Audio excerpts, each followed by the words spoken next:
Salut à tous les amis, c'est Soleil. Aujourd'hui on se retrouve pour une nouvelle vidéo. Aujourd'hui on va présenter une montre dont je n'ai jamais encore parlé sur la chaîne, qui est Omega. Mais avant de passer dans le vif du sujet, je tenais à vous remercier parce que vous êtes désormais plus de 1300 abonnés à la chaîne YouTube. Ça me fait énormément plaisir, sachant que j'ai commencé la chaîne il n'y a pas si longtemps que ça. Donc ça me motive vraiment à continuer les vidéos YouTube, sachant que je ne gagne rien à faire ces vidéos là et ça n'est pas mon activité principale. Donc si ça n'est pas déjà fait, abonnez-vous à la chaîne YouTube pour rejoindre les 1300 personnes qui sont déjà abonnées. Lâchez un maximum de pouces bleus et surtout commentez un maximum, ça m'aide réellement et je le ressens quand il y a beaucoup plus de commentaires. L'algorithme met plus en avant mes vidéos et donc ça m'aide à diffuser ma passion sur les montres. Donc maintenant on va passer au vif du sujet, on va parler de la marque Omega. Donc c'est la toute première fois que je parle de cette marque sur la chaîne YouTube.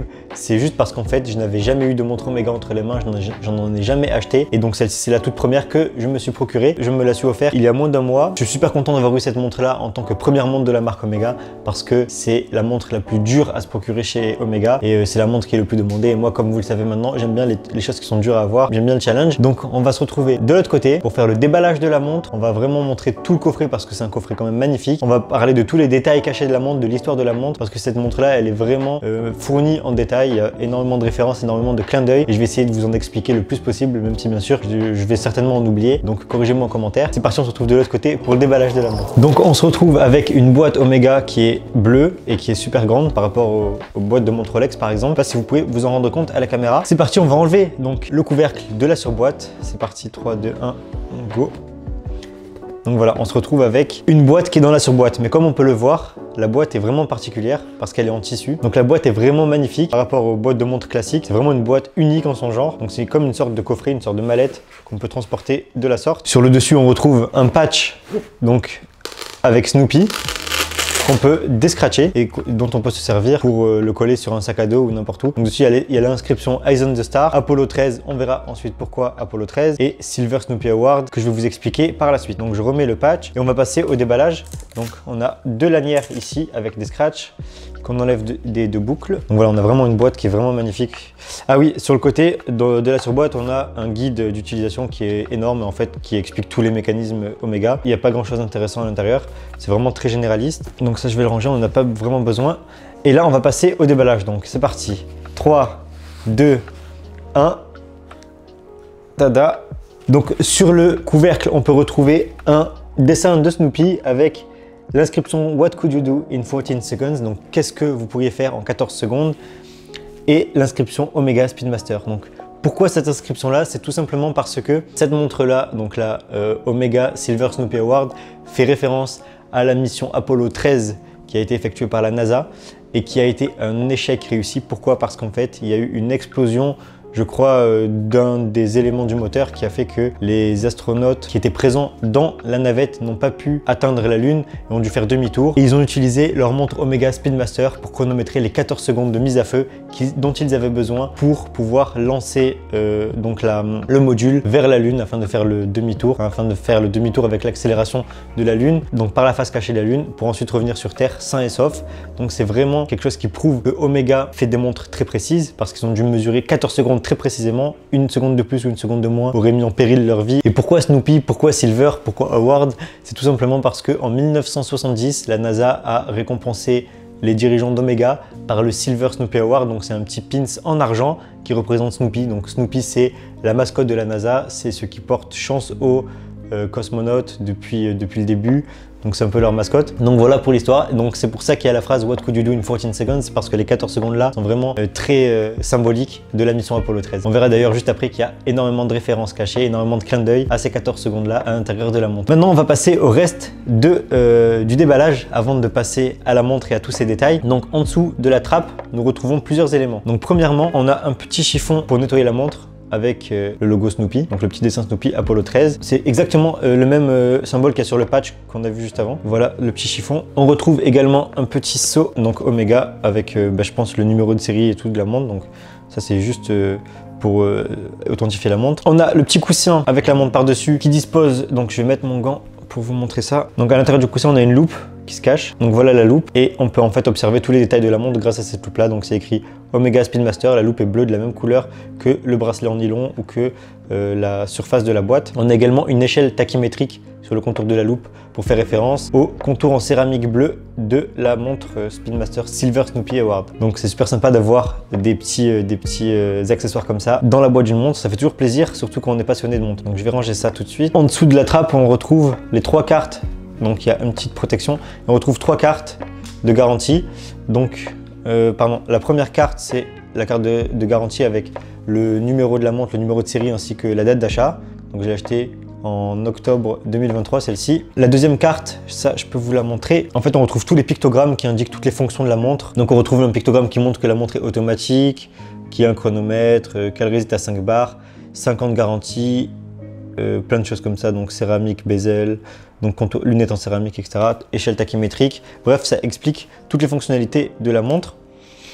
Et la dernière carte, c'est un Master Chronometer Certificate. Donc cette carte-là, elle montre en fait, la montre a subi une série de tests pour avoir la certification Master Chronometer par Omega.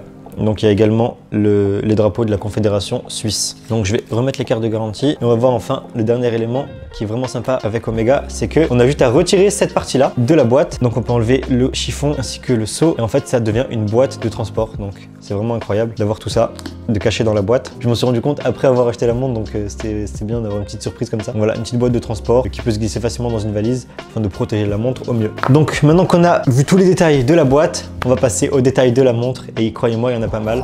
C'est parti. Donc c'est parti, on va se retrouver pour toutes les caractéristiques et la présentation des détails cachés de la montre Omega Speedmaster Silver Snoopy Award 50th Anniversary. Donc on retrouve une montre Omega Speedmaster de 42 mm de diamètre qui est en acier inoxydable avec un bracelet en nylon et le cadran est en argent. À première vue, on pourrait croire que c'est un cadran blanc tout simple, qu'en fait quand on regarde bien, on peut bien s'apercevoir qu'il n'est pas vraiment blanc et il est plus argenté. C'est de l'argent. Donc en fait, on verra bien avec les plans macro, je pense, mais juste au-dessus du centre de l'aiguille, on retrouve l'inscription AG925 qui explique que le cadran est en argent. On a également les aiguilles des sous-chronos, donc des sous-cadrans qui sont en argent, ainsi que la sculpture de Snoopy bien entendu, qui est d'ailleurs une reproduction exacte de la sculpture Silver Snoopy Award que la NASA a remis à Omega en 1970. Donc cette montre là a été introduite 50 ans après pour les 50 anniversaires de cette remise de prix là. Donc c'est vrai que le Snoopy est super bien fait en argent et l'inscription juste au-dessus 50th Anniversary pour expliquer ça. Donc c'est un des détails de la montre. Donc voilà, je viens d'enlever la montre de son coussin afin qu'on puisse voir plus de détails. Donc on peut retrouver la couronne qui est bien sûr en acier avec le logo Omega qui est inscrit dessus. Donc la couronne, ça n'est pas une couronne vissée, donc la montre n'est pas très étanche. Elle résiste qu'à 50 mètres, ce qui n'est pas beaucoup pour une montre. Donc elle est vraiment pas faite pour être immergée dans l'eau. On peut remonter la montre comme ça. Donc on a juste à tirer un seul cran comme ça pour mettre l'heure, pour régler l'heure. Et ensuite on a juste à repousser pour valider. On a ici les deux boutons poussoirs du chronomètre. Donc on appuie une fois et l'aiguille du chrono démarre.